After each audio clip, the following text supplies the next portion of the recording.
성령 충만입니다. 신나게 박수치면서 하시겠습니다. 하시겠습니다. 찬양이 언제나 넘치며 은혜로 얼굴이 환해요.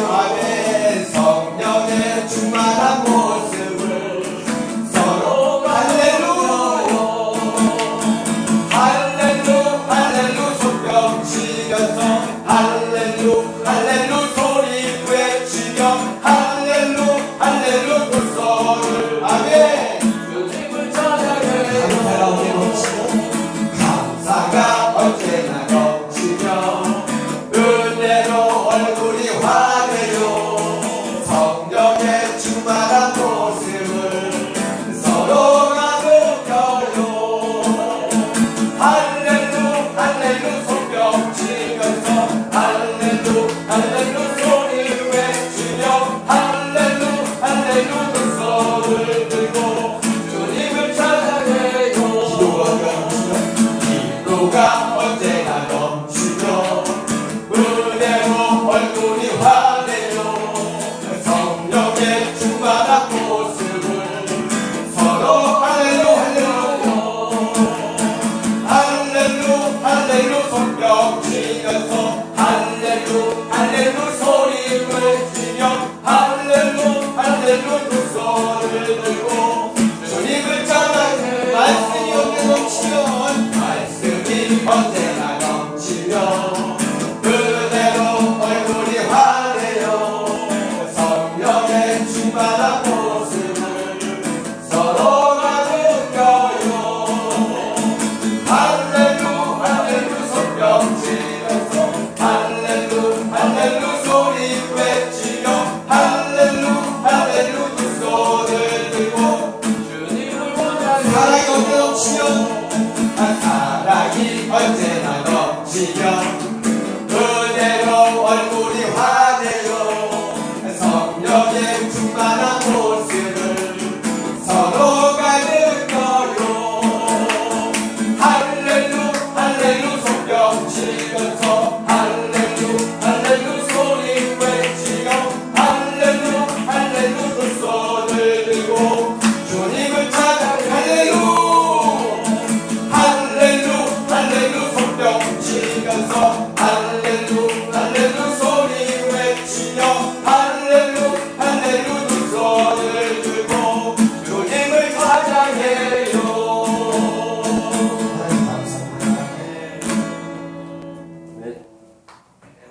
찬양은 곡조 있는 기도입니다. 가사 한 소절 한 소절 깊이 묵상하시면서 우리 기도하는 마음으로 주만 바라보시는 여러분 되시길 소망합니다.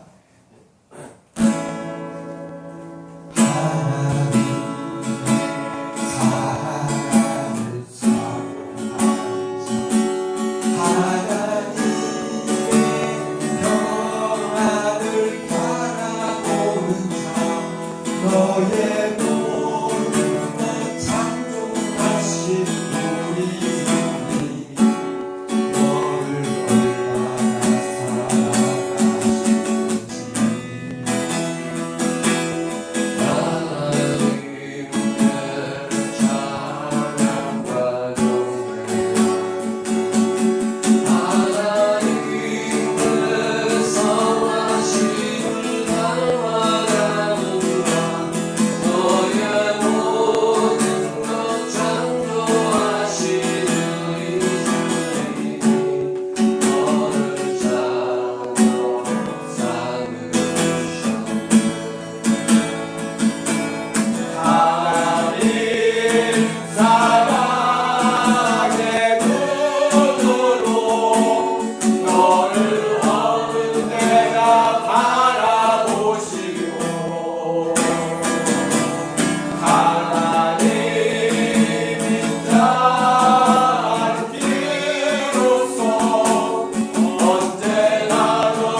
찬양을 부르고 또 기도한다는 게 신앙의 사실은 루틴이에요.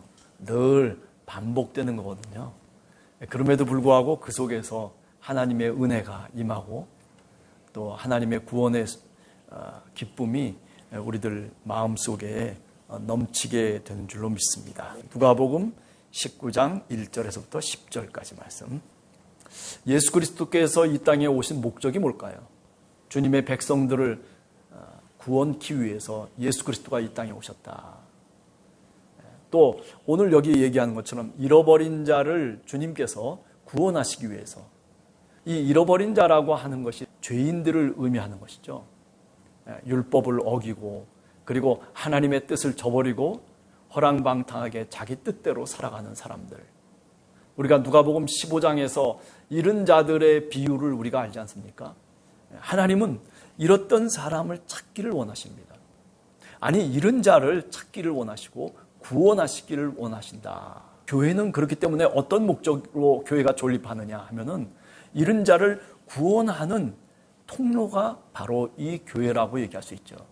그래서 우리가 구원의 방주라고도 얘기하지 않습니까? 예수님 당시에 그 세리라고 하는 것은 주로 이제 세관원이라고 얘기할 수 있겠죠. 여리고라든지 또는 가버나움 같은 데에 이런 세관들이 종종 많이 있었습니다. 세리장 삭개오라고 하는 이 사람은 어찌 보면 세금을 징수할 수 있는 그런 권한이 있는 사람이고 자기 마음대로 얼마든지 세금을 덧붙여서 탈세시키고 또는 착취할 수 있는 그런 권한이 있는 사람이었다라고 하는 거죠. 그렇기 때문에 오늘 성경 말씀을 보면 그가 작은 사람인데도 불구하고 그런데 그는 또한 세리장이고 부자였다. 부자였다라는 얘기를 하고 있는 거죠. 초기 교회 속에서 이 삭개오라고 하는 사람이 굉장히 궁금했던 것 같아요. 정말 이 삭개오가 도대체 어떻게 됐을까? 그런데 초기 교회 전승의 이야기 속에서 보면 베드로가 그를 가이사라 빌립보 지방에 주교로 임명했다라고 하는 그런 얘기를 하고 있어요. 자, 그런데 오늘 제가 얘기하려고 하는 것은 뭐 그런 얘기가 아니라 이 삭개오라고 하는 이름의 뜻이 사실은 정직함 그리고 순결함 이런 뜻이거든요. 근데 아마 삭개오의 아버지가 삭개오에게 이름을 지어줄 때는 그 아들에 대한 아주 기대감이 있었을 거라는 생각을 해요. 그죠? 너는 정직하게 살아라. 너는 정말 순결하게 살아야 된다라고 하는 말하자면 신앙적인 이름을 그에게 붙여줬단 말이죠.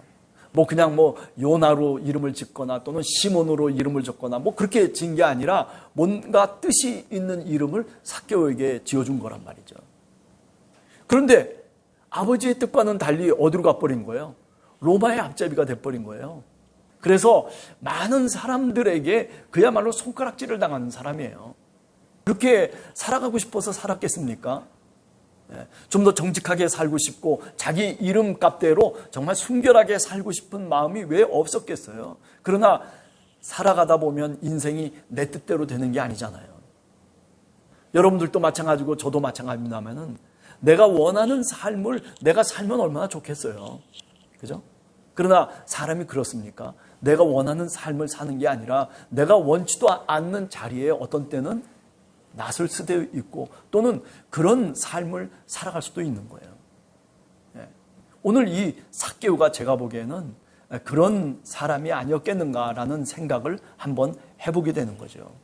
그러니 얼마나 마음속에 여러 가지 갈등이 있었겠습니까?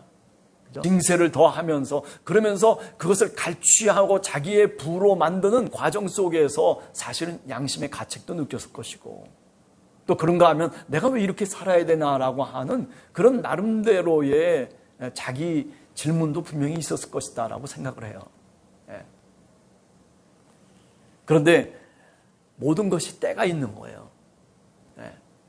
오늘 이 예수 그리스도가 이 여리고에 지나가는 이 시간만큼은 하나님의 카이로스의 시간이에요. 누구에게? 이 삭개오에겐 그래요. 이 시간이 다시 올 수 있는 시간은 결코 아니에요. 보라, 지금은 은혜 받을 만한 때다라고 그렇게 사도 바울이 이야기하고 있듯이 지금 이 순간이 은혜 받아야 될 때라고요. 그 은혜의 때에 은혜를 받을 수 있는 은총과 그리고 그런 놀라운 믿음을 그가 소유할 수 있게 됐다는 거죠. 그러나 그것이 내가 결심하고 내가 결단하지 않고서는 사실은 그 하나님의 카이로스의 축복을 받을 수 있는 것은 아니죠. 오늘 이 세리장 삭개오는 그래요, 키도 작고 사람들도 많이 있고 그러니 뭐 손가락질하고 뭐 이렇게 저렇게 그 사회 속에서 내동댕이 쳐 있는 한 인간이 그 사람들 무리들 속에 들어갈 수가 없거든요. 사람이 많은 곳에는 얼굴도 내밀기 싫은 것이 누구의 심정이냐면 바로 삭개오의 심정이거든요. 보는 사람들마다 눈치를 주는 거예요. 저놈 저기 왜 왔어? 눈총과 눈치를 준단 말이죠. 그러니까 사실은요, 사람들이 많은 곳에 가기가 싫었던 사람이 누구냐면 세리장이었어요. 이 삭개오였어요. 네. 그런가 하면 여기 키가 작았다라고 얘기하잖아요. 아마 어쩌면 옛날에는 키 작은 난쟁이들이 사실 많았었어요.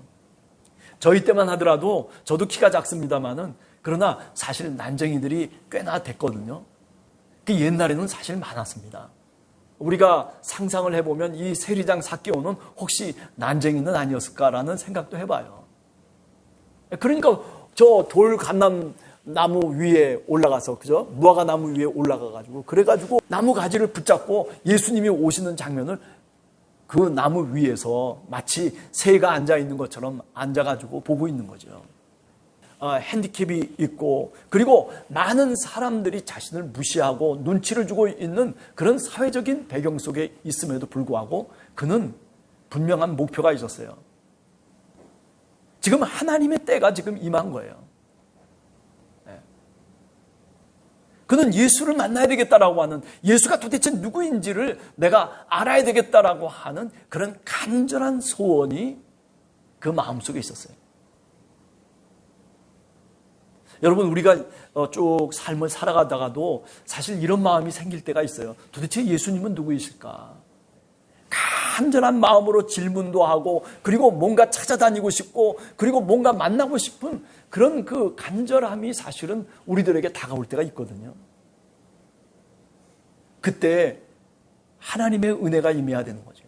하나님의 은총과 은혜가 그 하나님의 시간이 구원의 때가 다가와야 되는 거죠. 그런데 마침 오늘 이 삭개오는 그런 구원의 때를 이제 드디어 만나게 된 거예요. 적어도 세리장 정도면 이 전체적인 파악을 다 하고 있죠. 저 갈릴리 호수에서 활약하고 있는 누구, 사람들이 몰려다니고, 그래가지고 뭐 이렇게 저렇게 기적도 행하고 뭐 이런저런 얘기들, 왜 그 소문을, 그 루머를 세리장 삭개오가 왜 듣지 않았겠어요? 다 들었죠. 우리가 요한복음 5장에 보면 38년 된 병자의 얘기 나오잖아요.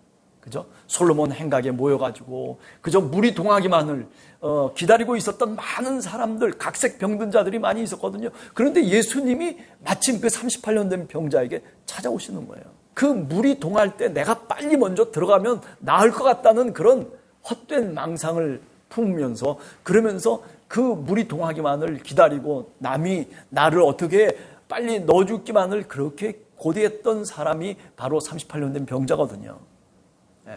그죠? 그런데 사실 그가 나음을 얻었습니까? 아니요, 나음을 얻지 못했어요. 누가 와야 돼요? 예수 그리스도께서 찾아오셔야 되는 거예요.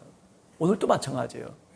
삭개오가 아무리 그런 다급한 마음을 갖고 있고 아무리 자기 자신에 대해서 회의감을 느끼고 그리고 마음속에 불안과 그리고 번민이 있다 손치더라도 하나님의 때가 임해야 되는 거예요.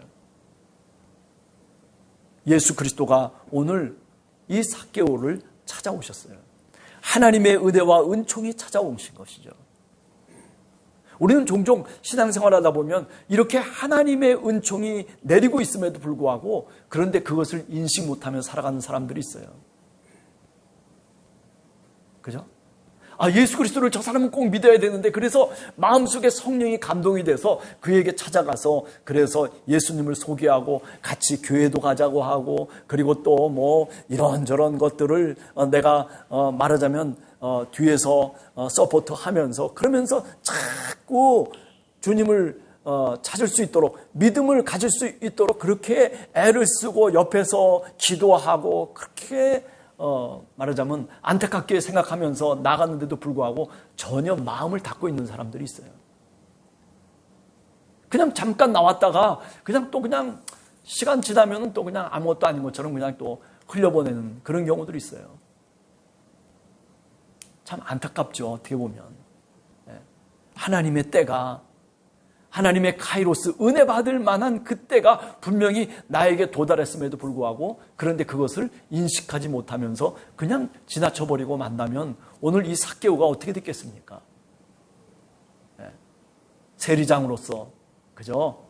끝까지 자신의 인생이 어쩌면 부자로서 성공한 인생을 살았다 하고 그렇게 많은 사람들이 혹시 그렇게 생각할 수도 있겠지만은, 그러나 그 자신은 정말 실패자로서 끝날 수밖에 없었던 거죠. 그런데 예수님을 만나게 되는 겁니다. 예수께서 그리로 지나가시게 됨을 그가 알고, 그리고 그 돌 무화과 나무 위에 올라가서 이제 예수님을 바라다 보는 거죠. 그런데 놀라운 것은 5절에 보면 예수께서 그곳에 이르셔서 쳐다보시고 이르시되 삭개오야. 아니, 예수님이 어떻게 삭개오 이름을 알까요? 물론 하나님의 아들이시니까 뭐 안다 이렇게 얘기할 수도 있겠지만, 그러나 우리가 보편적으로 생각해 보면 예수님도 삭개오가 어떤 인간인지 아마 어쩌면 알고 계셨던 것 같아요. 아니, 이 정도면요, 사실은 악명이 높든지 아니면 평판이 너무 좋든지 아마 둘 중에 하나야 될 것 같아요. 그래야지 예수님이 그 삭개오라고 하는 사람을 부를 수 있고, 삭개오가 누구인지를 옆에 있는 사람들을 통해서라도 아마 분명히 알게 되지 않았을까라는 생각을 해보거든요. 제가 보기에는 굉장히 악명이 높았던 사람이 아닐까라는 생각을 해봐요. 물론 성경에 있는 얘기는 아니에요. 그러나 상상을 한번 해보면 예수님이 야 보자마자 삭개오야 내려오라고 할 정도면, 그러면 어느 정도의 사람인지를 우리가 생각해보면 아마 악명이 높았던 그런 세리 중에 한 사람이었을 것이다. 그 두목 중에 한 사람이었을 것이라고 그렇게 생각을 해요. 아니, 어쩌면 예수님이 한 번쯤은 봤던 사람이 있을 수도 있어요.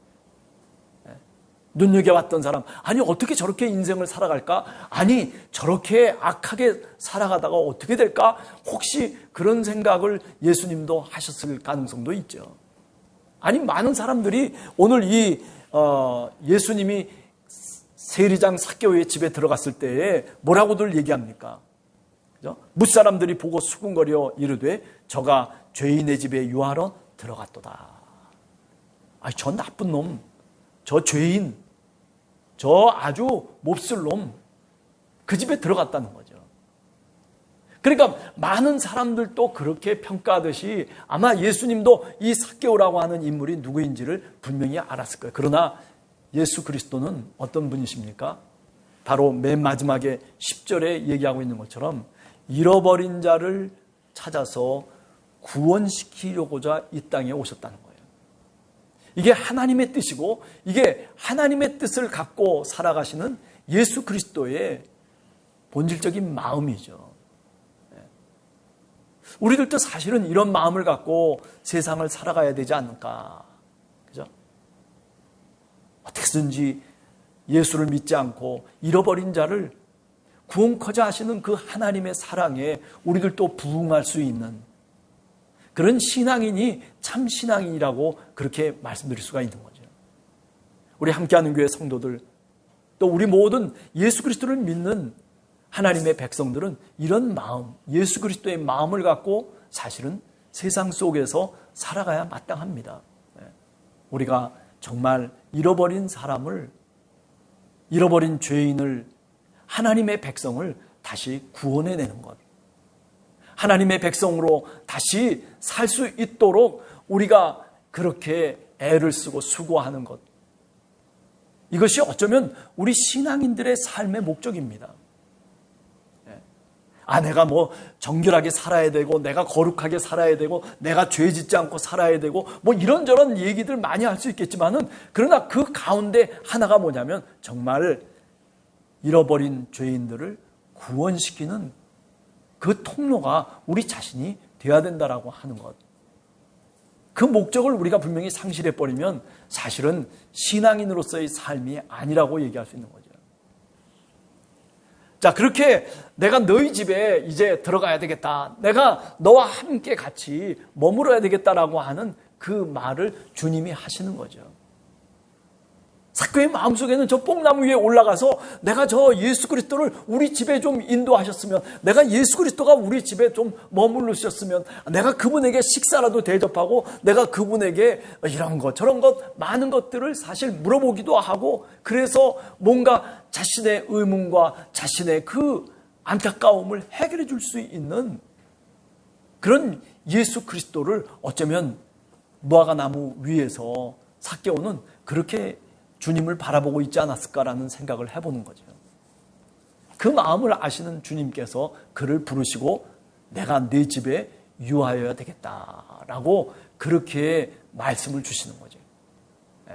그랬더니 삭개오가 너무 기쁘고 즐거운 거예요. 그래서 6절에 보면 급히 내려와서 즐거워하며 영접했다. 아마 제가 보기엔 그럴 것 같아요. 뽕나무 아래로 이제 내려와가지고 뭐 내 체면이고 뭐고 필요 없다는 거예요. 사람이 많고 적건 상관이 없어. 내가 예수님이 나를 불렀다는 것 때문에 나는 그냥 그것을 해치고 나가는 거죠.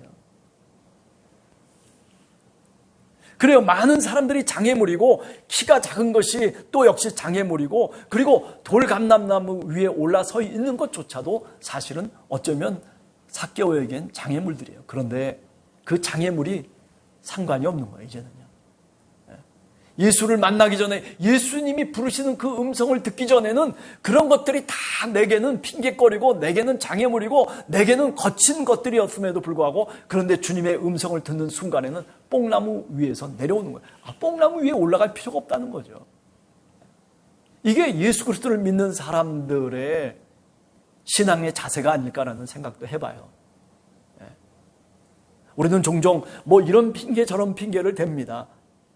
사람이 너무 많아서, 뭐 사람이 이런 눈치를 주어서, 아니 내가 이렇기 때문에, 내가 저렇기 때문에 여러 가지 환경과 조건들을 우리가 내걸면서 어쩌면은 주님이 부르시는 그 음성을 지체하고, 어떤 때는 주님이 부르시는데도 불구하고 내가 그것을 회피할 때도 있어요.